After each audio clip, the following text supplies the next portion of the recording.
সাকিব আল হাসানকে নিয়ে অনেকেই অনেক ধরনের বয়ান দিচ্ছেন। অনেকে বলছেন ক্রিকেটার সাকিব আর রাজনীতিবিদ সাকিব সম্পূর্ণ আলাদা।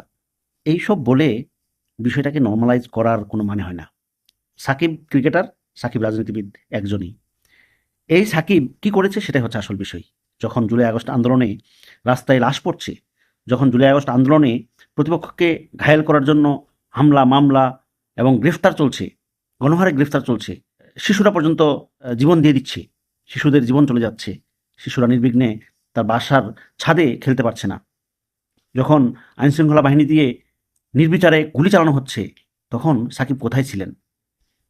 তখন সাকিবের কি উচিত ছিল না প্রতিবাদ জানানোর? তখন সাকিব এমপি, সে এমপির পদ থেকে পদত্যাগ করত, কিন্তু সেই সাকিব সেটা করেন নাই। এই সাকিব কতটা নিষ্ঠুর সেটা তো আমরা জানি। এই সাকিব নিজেকে ছাড়া অন্য কিছুকে কখনোই প্রাধান্য দেন নাই, দেশটাকে পর্যন্ত ভালোবাসেন না, অথচ তিনি এখন বলেন দেশকে ভালোবাসি, আমার প্রিয় বাংলাদেশ। এইসব ভুয়া কথা সাকিব বললেন না। অনেক হয়ে গেছে, মানুষ আপনাকে চিনে ফেলছে। আপনি নিজের স্বার্থ ছাড়া, নিজের ক্যারিয়ার ছাড়া কিচ্ছু ভাবেন না কোনোদিন। এবং আপনি যে কত বড় একটা বেয়াদব ছিলেন সেটা তো আমরা জানি, যারা ক্রিকেট দেখি। অতএব আপনার কোনো ক্ষমা নেই। উপদেষ্টা আসিফ মাহমুদ, তার যে স্ট্যান্ড আপনার ব্যাপারে 100% আমি সমর্থন করি। দর্শকের বিষয়ে আপনার কোনো মন্তব্য থাকলে কমেন্টসে জানান। ধন্যবাদ।